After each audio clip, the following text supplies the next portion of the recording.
So this is week 3 of living by life's playbook. Trying to figure out how to make sense out of this and put it into practice. Last week we talked about, the laws of football, just to give an example of how laws work and how football players don't have a choice about laws, as sort of a run-in to our discussion of life's laws, because we don't get a choice about those either. That's what law means. And we covered the law of attraction, which is really the most important one. If you think about it, the law of gravity that we all know and experience every day is just a little subset or aspect of the law of attraction. If I take this pen and let go of it, it's attracting the earth right now, and the earth is attracting it. But the earth wins because it's much more massive. And so this one moves to the earth a lot more than the earth moves towards it. It's interesting that if you read recently that some country launched a rocket, maybe it was France, I believe, launched a rocket, and they did it from one of their colonies that's near the equator. And it's because the attraction of the earth to rockets is less at the equator, because of the earth bulges a little bit at the equator or something. So it's the closer you are to the equator, the less the pull of the earth on rockets is trying to leave Earth's atmosphere. And so that's why the United States' Space Launch Center is at our southmost tip in Florida, because that's the closest part of the United States to the equator. That's where we launch our rockets. If we had something on the equator, we'd probably have our rocket base there. Anyway, the law of attraction works physically as well as spiritually or emotionally, and we're attracting objects. Now, there was a discussion last week about how when the movie The Secret came out, and there was a lot of focus on how the law of attraction works, and it kind of gave you the impression that you could focus on something intently and it appear quickly. And sometimes that happens, and sometimes it takes longer. It depends on our disposition, our emotion, how we're feeling about it. So something that we don't have very much resistance about. Resistance means that we have some kind of negative belief of thought, pushing it away, can happen quite quickly. So one of our mentors, I'm saying one of our, Eva's and my mentors, said that if you try something like, wouldn't it be nice if something happened, that you don't really have any strong attachment to whether it happens or not, might really happen quickly. So one time, her grandson was going to take a walk with us down the street, and she was telling him about this. Just try it. Wouldn't it be nice if this something happened? I don't really need it, but wouldn't it be nice if? So he said, wouldn't it be nice if we saw a rabbit? Well, I haven't seen any rabbits around here, but it's kind of semi semi-rural atmosphere, so that would be possible. But anyway, we started walking down the street, and lo and behold, a rabbit came out of somebody's yard and stopped in the middle of the street and looked at us, and then ran off. And I'm sure he will never forget that, because I won't either. It was, how wouldn't it be nice if? So I've never seen that rabbit again.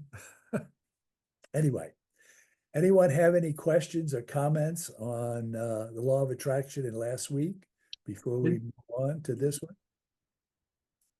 Did the rabbit read your book? I don't think he did, but I think that the law of attraction worked whether energy was around, whether he knew it or not.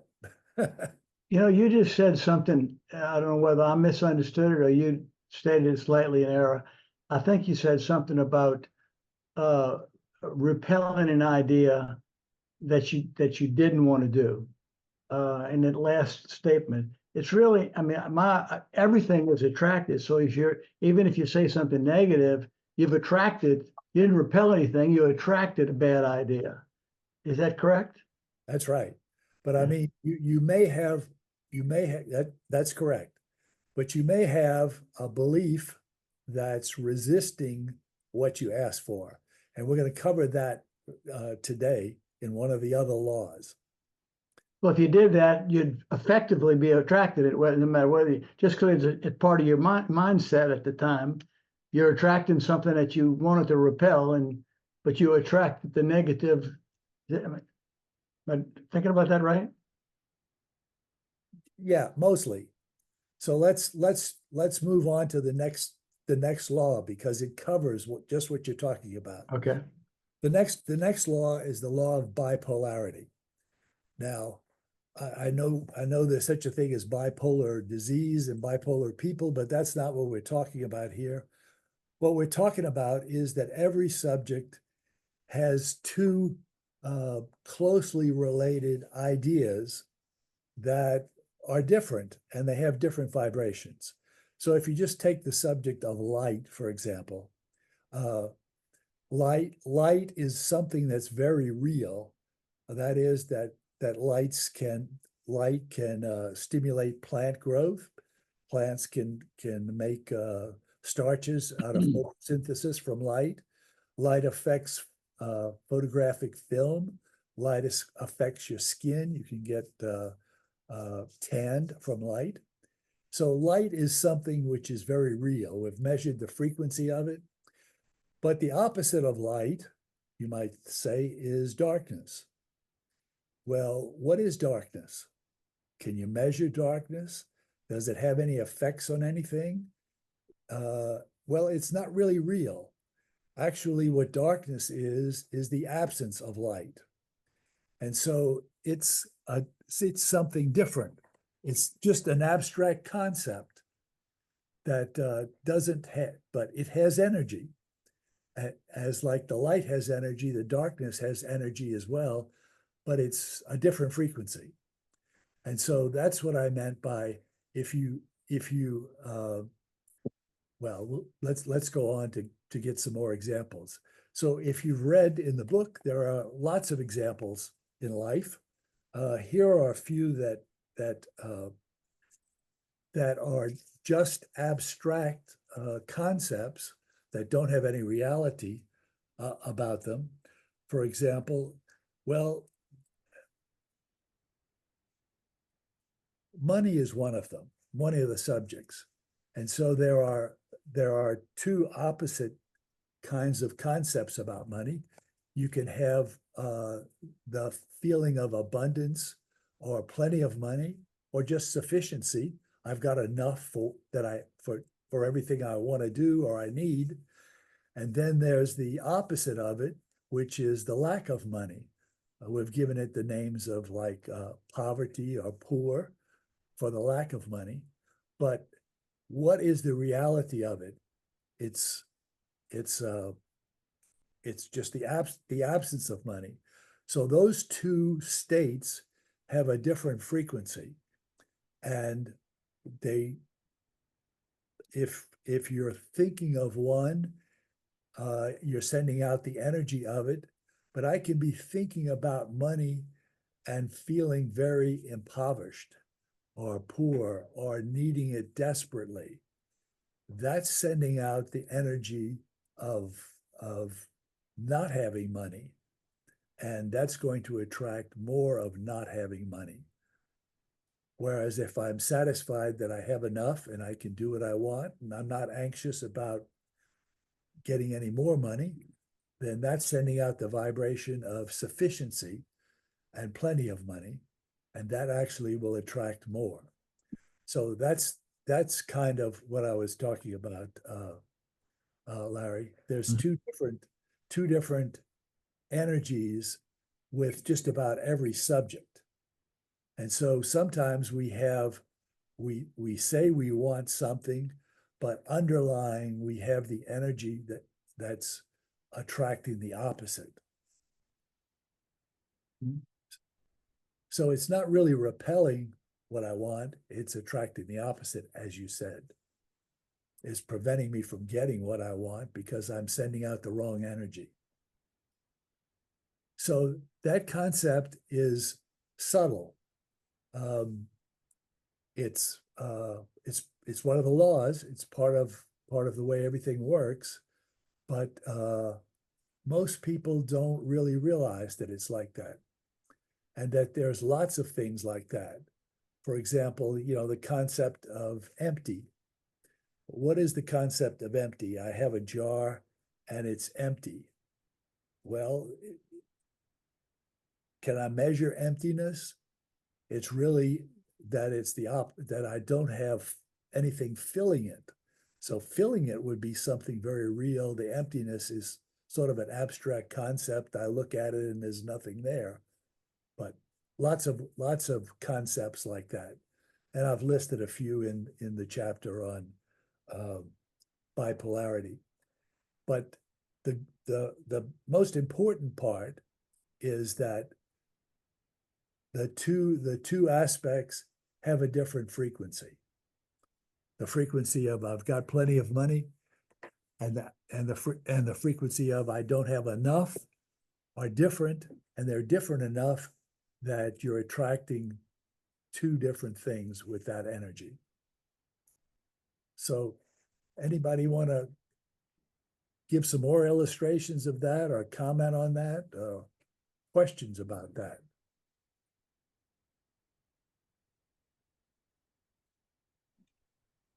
Well, welcome all of you who have just joined, Eva and Carol. I've been here the whole time, but I just was finishing up a qigong session, but I've been here since 1201 and listened to everything you've said. It's very interesting, and you talk about the law of attraction. I get concerned, or I feel my mind going around the question when the law of attraction is applied so much to material goods. And as someone mentioned this last time too, that was his reaction to the law of attraction.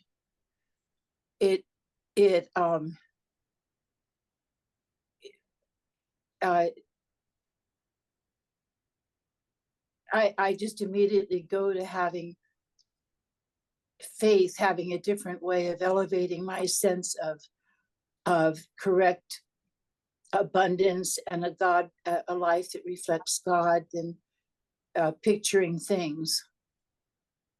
Well, you're doing it. You're using the law of attraction, for whatever spiritual things, faith. Yes, and I understand that you know that, and that you express that so wonderfully, Duncan. And even today, as I listen to you more, I know that that's what you're saying, and and you absolutely are teaching about the energy field and the spiritual field and the attitude, how the attitude does become a reality.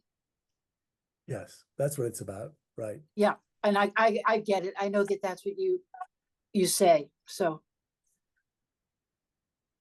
what about the bipolarity concept that every subject has two ends, an arrow pointing in opposite directions, and it's important to think about which way you're going, which of the possible energies or attitudes that you have. In other words, I've got a good example is that Eva and I are planning an event, an artist retreat next March. And our attitude is that everything's going to work out fine. We're just giving it our best. And we believe that the right people will show up and we'll all have a great time. So we're not worried about filling it, worried about whether or not we'll get the right people or everything will work out. So we're just confident about it. And that's the energy we're putting out, and we're sure that'll work. So it's as simple as that, I think.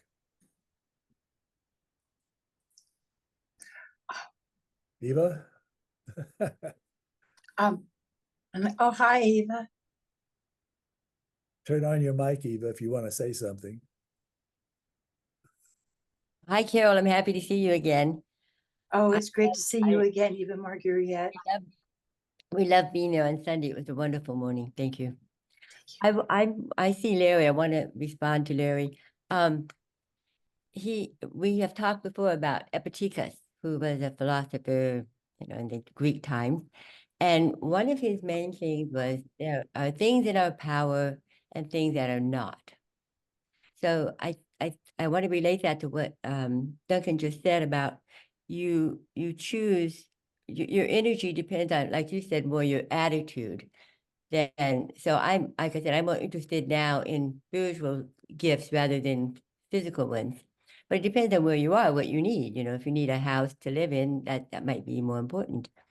But anyway, the point is that this idea about the energy field and the vibration that you emanate in that field has a lot to do with the way you are perceiving things. So I'm thinking about things that are within our power and things that are not.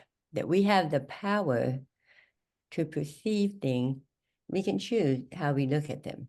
And so the person who is in agony, like one lady last week, she can only see the agony, and it's there, especially now. The world is full of agony. But if I want to have any control over my field, I'm going to have to see things differently.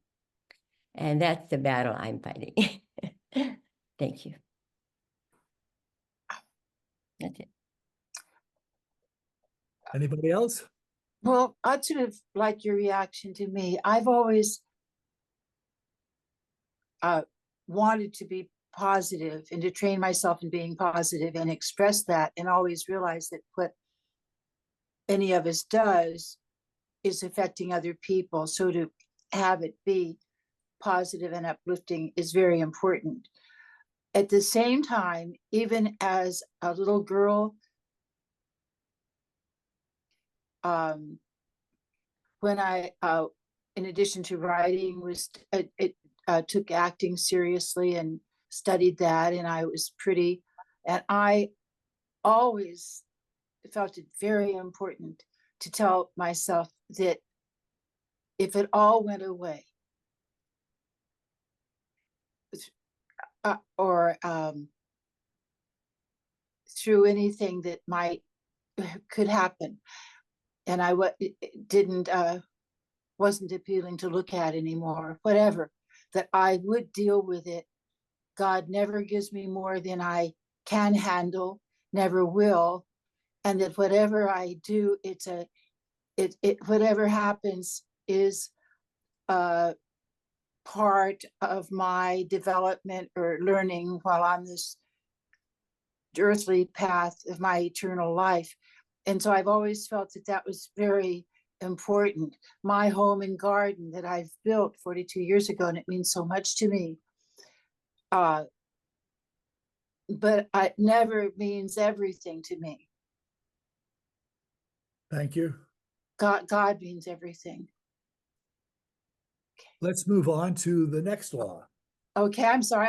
I sort of threw that out like you might say that was presenting the possibility of fear, which I do not want it to be.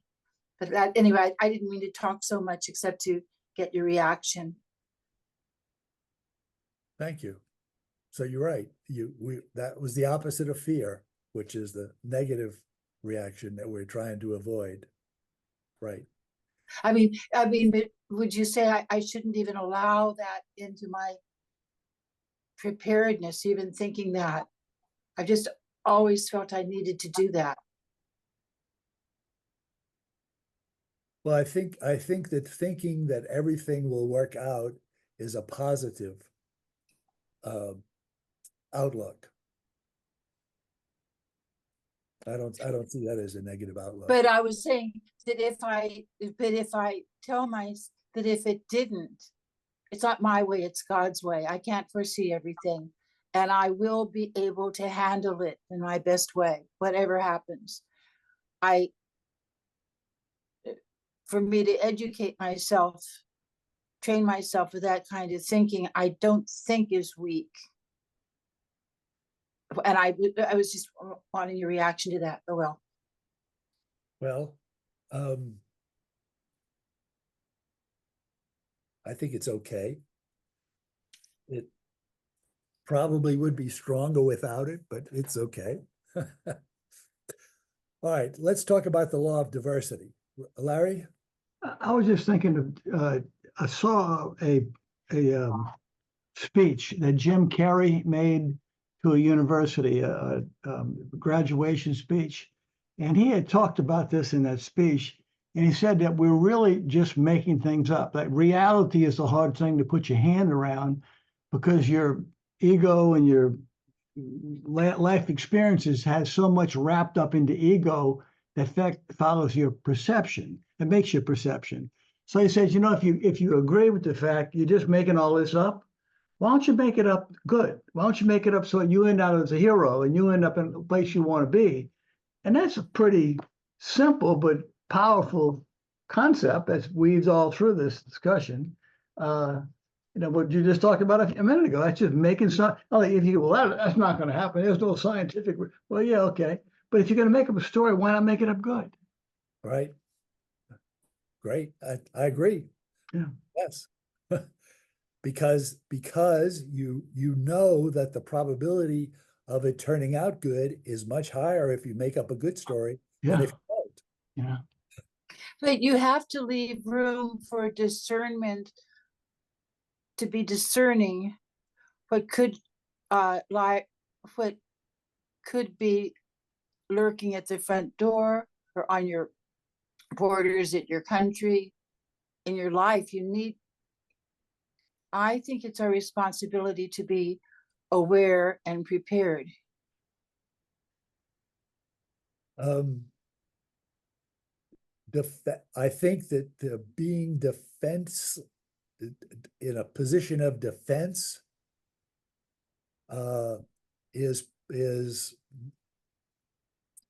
attracting people to defend against. So that's one of the principles in the Course in Miracles, which we're studying, is that my defense attracts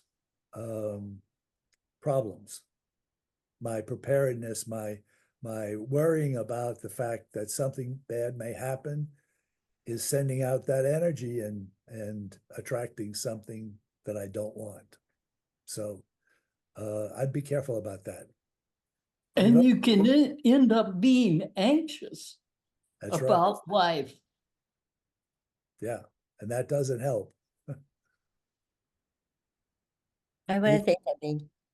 Eva, go ahead. Yes, I want to respond to Carol because I understand what she's saying. Because I always thought this positive thinking thing was kind of Pollyanna, and I wanted to know the truth, and I liked horror movies instead of Pollyanna movies. So I got criticized for that. But the point I'm making is that I think the emotional scale is what helped me the most, that Duncan has in his book. That fear is a low level emotion. And it's not bad that we feel that. It's normal that we feel that because we're living in a very scary world. But our desire, our goal, our wish is to reach for something higher, which has killed me too, I know. Reaching for that higher thing has been our life's journey.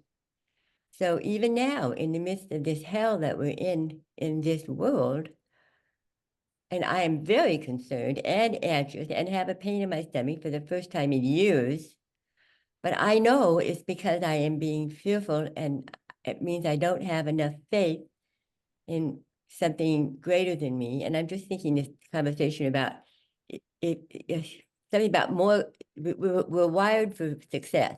I remember a quote from Scott Peck, who wrote The Road Less Traveled. He said that it's interesting, we really are scientifically geared for success over failure because, for instance, all the wrecks that occur, so few people die. So what you're saying is that I have to believe in that now, that good will overcome. I mean, so that's the inward struggle of believing that good will overcome. Just saying the words is not enough for me. I'm with you. I want to go there. I'd rather go there and suffer and come out knowing it's real. So that's it. Thank you, Eva.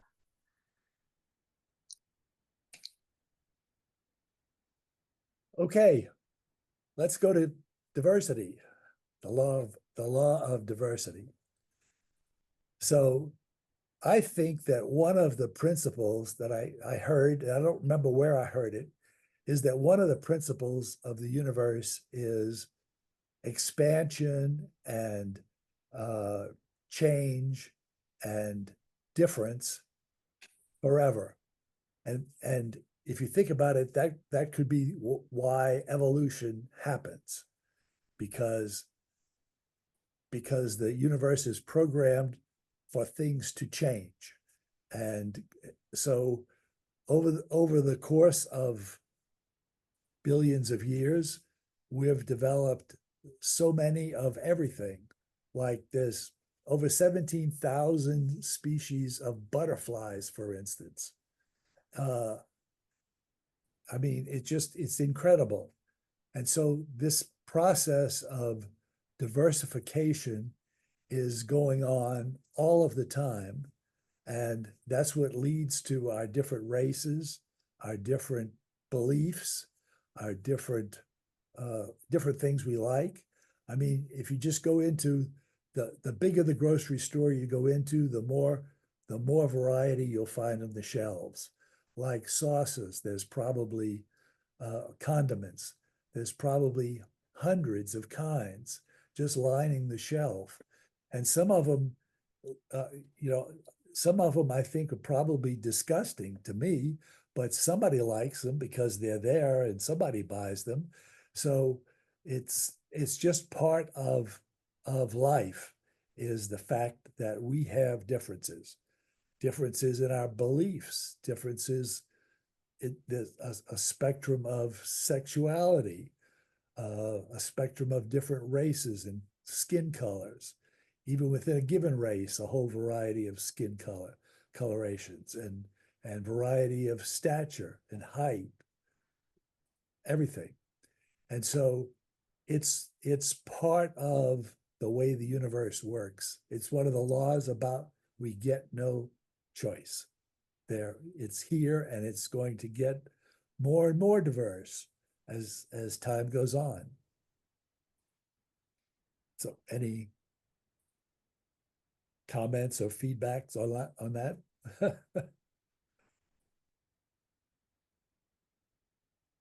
Well, I love the beauty of diversity, and you can't have harmony if you don't have different instruments and so forth. I think the hatred that is pushed towards it by some against others for completely outside reasons. But using the diversity as a way to make enemies is a terrible thing. Yes, and so it's part of existence. It's part of our life. It's something we cannot change, and any attempt to change it is futile. So one of the things that this leads to is it leads to preferences, like and dislike. So none of the diversity we observe is good or bad. It's a better words are I like it or I don't like it. I prefer it or I don't prefer it. Ketchup isn't any better than somebody's hot sauce. It's just that you might prefer one over the other, and it's diversity which makes life interesting. Life would be a terrible bore, and we wouldn't want to be here if everything was the same. And so diversity is what makes life interesting and adventuresome. And that's about all I can say about it. So let's talk about the law of expansion. So one of the laws is that the universe is expanding. The expansion is that the energy increases infinitely, can be infinitely, to satisfy all of the needs or desires of anybody. So if you just look at the Earth 100 years ago and look at it today, there's so much more stuff. Where did all that stuff come from? It came from people's ideas. Just look at the airplanes and airports that 100 years ago were just barely beginning, and go back 150 didn't even exist. And the cars that exist that did not exist. So it comes from the creativity of people, their imaginations about what they want, their desires, and how they use the energy that's available, and the energy is resupplied. So there's an infinite amount of energy resources available because the law of expansion says that's what happens. It grows to meet the needs of all the players in the game of life. So every desire. So what that really means, though, is that when we get to the scoring, how the score is kept in the game of life, you'll see that there's really no competition, because we can all have whatever we want without it costing somebody else something, because the law of expansion increases what's available to supply us all. It's the we're more stewards than competitors for things. So what's the impact of these laws on life? Well, it's like the impact of the laws of football on the football players. How do the laws of football affect them? Well, it doesn't change what they want. It doesn't affect what they want. They want to score, get the ball in the goal. But it does, they have to consider how it works. They have to take the effect of the laws into allowance when they play, because they know the law of gravity and air resistance is going to impede the flow of the ball when they kick it. They either have to kick it very fast, very hard, and know, what's going to happen in its flight. So the same thing is true for us and these laws. Well, another example, the law of gravity. Everybody knows about the law of gravity. So we, in everyday life, take it into account. We don't walk off of things that are, maybe more than 8 or 12 inches high, because we know the law of gravity is going to pull us down to the ground. And if we're too high, that's going to hurt. We know about Newton's laws of motion, about objects tend to go in a straight line unless they're acted on by another force. So that means that when we're taking a curve in the road, when we're driving, we know that the force, Newton's law says that we're going to tend to go off the curve, fly off the road, and the only thing holding us on is the friction between our tires and the road. And it only holds for at so high a speed, so we know not to take the curve too fast, or we may skid and fly off the edge of the road. So we take the laws into consideration in whatever we do. And so that's the way these laws affect us as we play our game of life. We acknowledge the laws exist, that we can't escape them, and we take them into consideration in our actions.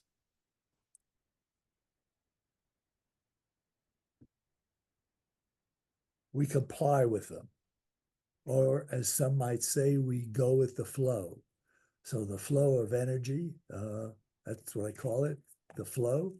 And there's a saying, you go with the flow, which means that you acknowledge the way things are going, and you acknowledge that and go along with them. Okay, so some more comments. Oh, Eva's saying no, no, no. So go ahead and talk about that. You've got to turn your mic on, Eva. You've got to turn your mic on, Eva. I think everybody should talk about this. It's time to Me put too.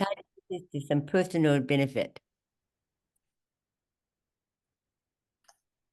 Okay, how should we talk about it? Well, they talk about flow in athletics. So when you're playing really well, you're not thinking about your actions, you're in the flow, and it's just coming automatically. So that's probably a similar kind of flow. You're in the zone, and Correct. Yeah. and being in the zone is a good place to be, because it means you're satisfied and you're having fun, and you're going with the energy of the universe, which keeps supplying you with more. That's what it means. Yeah, that's a good place to be. It's a happy place, a satisfied place. You're playing the game. Well,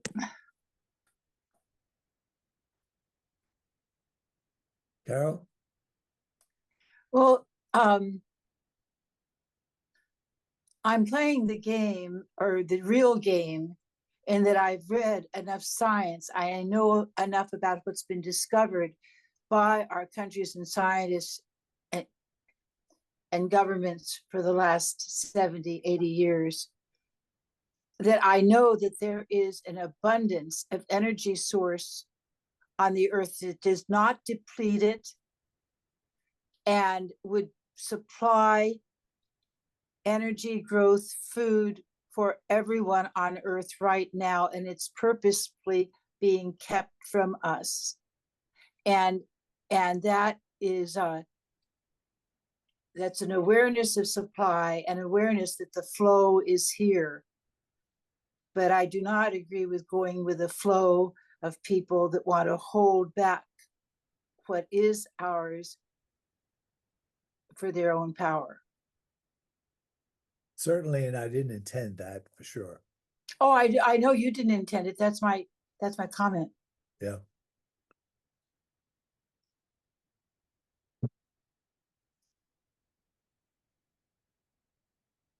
So yes, It's very important. I mean, it's very important to me every day to wake up being thankful, expecting joy, thank God for what I have, for taking happiness in every tree and bush I see, and trying to move with some kind of serenity and grace.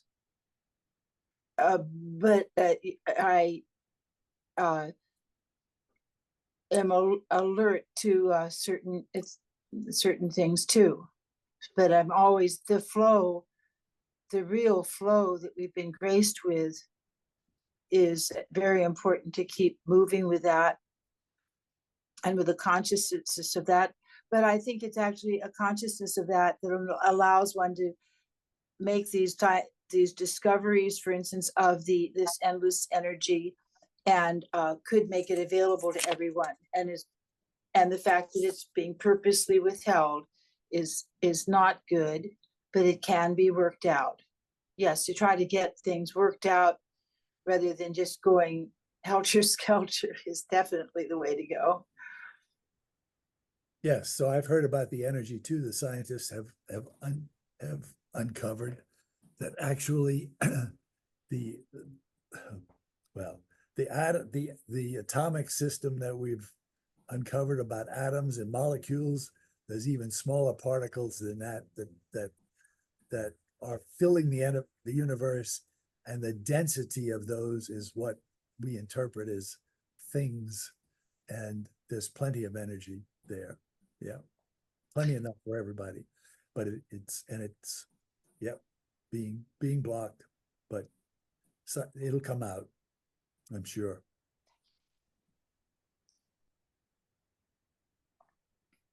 Yes, go ahead, Lisa. You'll have to excuse me for saying, but that sounds like a conspiracy theory, and I don't think that's appropriate in this arena. I think those are kind of political views, and that's not why I'm here. As far as going with the flow, I decided a long time ago that I would try not to get upset about things if they don't go my way. And then cancer has made that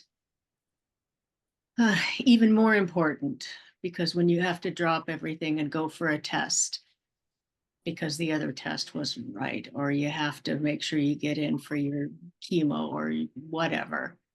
So for me, it's just that accepting that things are going to happen, and it's okay if they do. It's just changing your day around, and it'll give you a gift later on if it means, some quiet time in the evening or something else that you were hoping for. Right? That's how I see going with the flow. That's a great attitude, I think. Good. Anybody else got comments?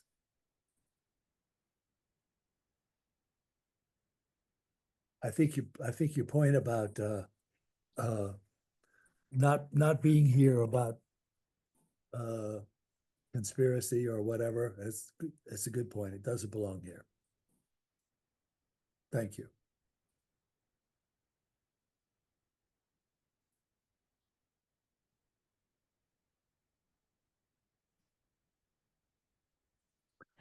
So the I impact. missed it. I missed it. I didn't know that it was a conspiracy theory. I missed the theory. I just appreciate everybody sharing, because I think that that we all have some. I liked last week, especially when everyone was talking, and it just had a sense of community, and so that's kind of what I appreciate. So that's why I want everybody to talk, not just me.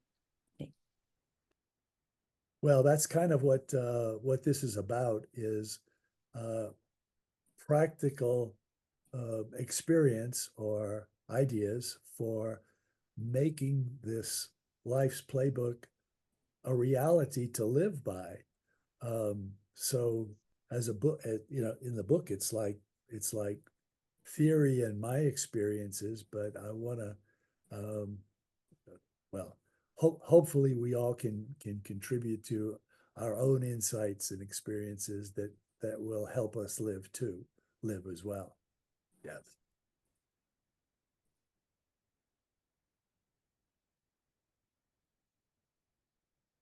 All right. Anybody else have something they want to share about the laws?